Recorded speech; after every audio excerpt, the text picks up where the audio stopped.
Effective communication skills, how to make small talk with people.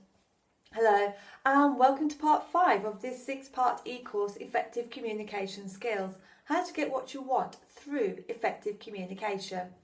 Hi, I'm Selina Stone, a Master Life Coach and Casting Director, here to guide you through this series. Now, you can download a written copy of this course at selinastone.com under the heading e-courses.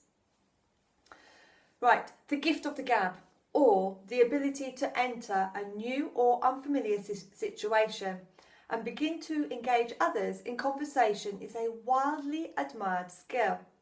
Many people wrongly consider it as an innate ability that one is born with. The ability to make small talk is not a natural gift but an acquired skill. One of the most sought after skills, the ability to make successful small talk, can be learned and perfected through practice. This skill can play a vital role in boosting your self-confidence and can be critical in your personal and professional life. For most people, starting a conversation with unfamiliar people is a difficult and painful task. They would rather pull their toenails out than actually have to go up to someone they've never met before and strike up a conversation.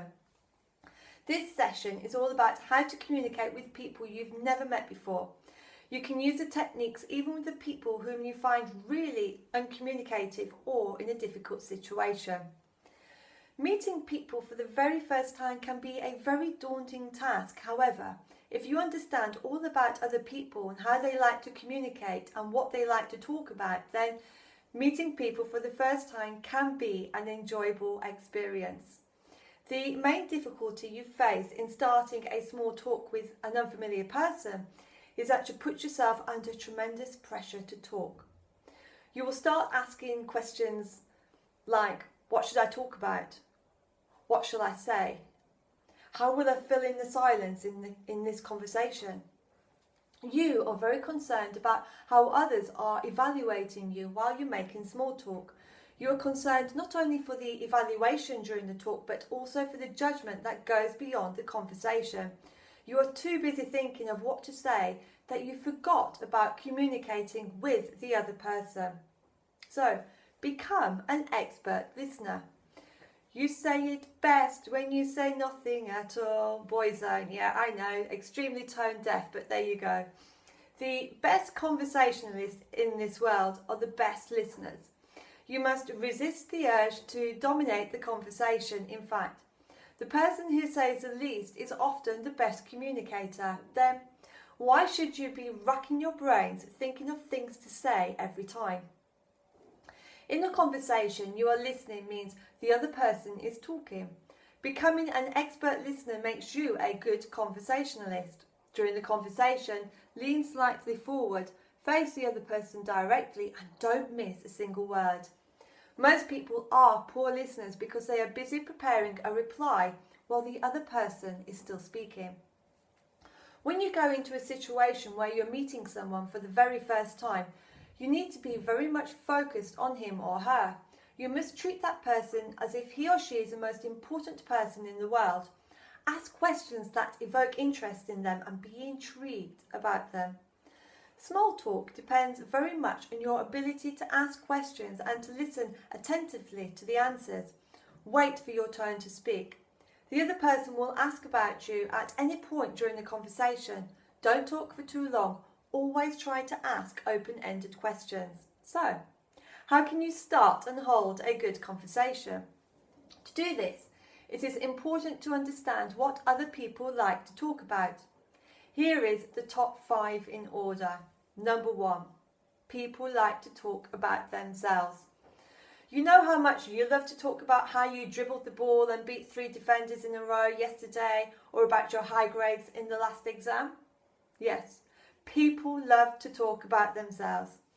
The best way to build rapport with someone and to hold a conversation is letting them to talk about their favourite subject, themselves. Always ask for their opinion, their stand, and more importantly, about their achievements. Suppose you are the representative of a magazine and you want to get the opinion of a business person. How will you start the conversation if you run into him one day? Normally, you would start like, hello, my name is... Once you reveal your identity, the person will try to keep away from you. But what if you start the conversation like, "Hello, Mr. Jobs. So you made it to the BOD of Avalon Inc. Mr. Jobs will surely have something to say about it." Ask questions to get them to talk about themselves, and then ask some more questions and then some more. He or she will love you for it. Then we go to number 2. People love their own opinions. An opinion is something everyone has got, and people love to air their one on anything and everything. What do you think of the way Manchester United has played this year? What is your opinion on the strike? What do you think of XYZ programme? Ask these questions and you will have a new friend talking for hours. Be careful not to be argumentative, even if your opinion differs. However, if you want to conclude, you can make a sharp exit by refuting his opinion. Number 3, people love to talk about other people. Who doesn't want to gossip? People love to talk about other people. You can easily start a conversation by talking about someone the other party has an interest in. I heard your niece is a new Miss California. Is she planning for a career in modelling? You will get everything from how much the niece loves the person to her appointments till 2050. Then we come to number 4, things. I love your car. What model is it? Everybody are proud of their possessions and never spoil the chance to talk about them. You will surely get a detailed description of the vehicle for the above question. You can also start an interesting conversation by mentioning about anything that can invoke an interest in the other party. You know how long 2 teenage boys can talk about girls. And finally, you. So, we've reached the bottom of the list. It's quite unfortunate that the last thing people want to talk about is you. As you're trying to keep the conversation focused on the other person, you will have to wait for your turn to speak about yourself, and worse. You cannot talk about what you want to. Whatever you say should be connected to what the other person has already said. Following is an action plan to start and hold a conversation. Try it out next time. And once again, if you've got the worksheet, then just keep referring back to your worksheet and memorise it. Action plan. You don't have to think much or worry about what to say. Just have an idea of the other person and go ahead. You need to carefully listen and ask relevant questions about the other person. Then you can take some liberty and ask some more questions. Always think about you instead of I. Find the other person's favourite 5 subjects and talk about them in order. Don't talk about yourself until the other person asks. And remember, have a lot of fun. Making the first move. Say you're at a party, and whenever that tall girl with brown hair smiles and your heart skips a beat and you want to make the first move, but you don't have the courage. Your brain is in search of the 100 of reasons why the girl will not like you. You are sure that you will be rejected because there are better men around you, and worse, you have nothing to say to the girl. Simply, you're scared. It's not an unfamiliar situation, right? But what if the girl is thinking exactly the same thing? Never ever spoil a chance to make the first move. You don't have to worry about or be scared of a possible rejection.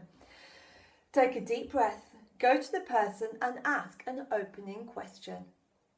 When you meet a person at a particular place, you can be sure of one thing. Some common interest brought the both of you there, and you know how to start and hold a conversation with someone who shares some interest with you. Small talk is the foundation of any serious conversation, so it's always good to start off with small talk. Start on simple topics of conversation and then move on. There are no uninteresting people, only disinterested listeners. Okay, that's it for today.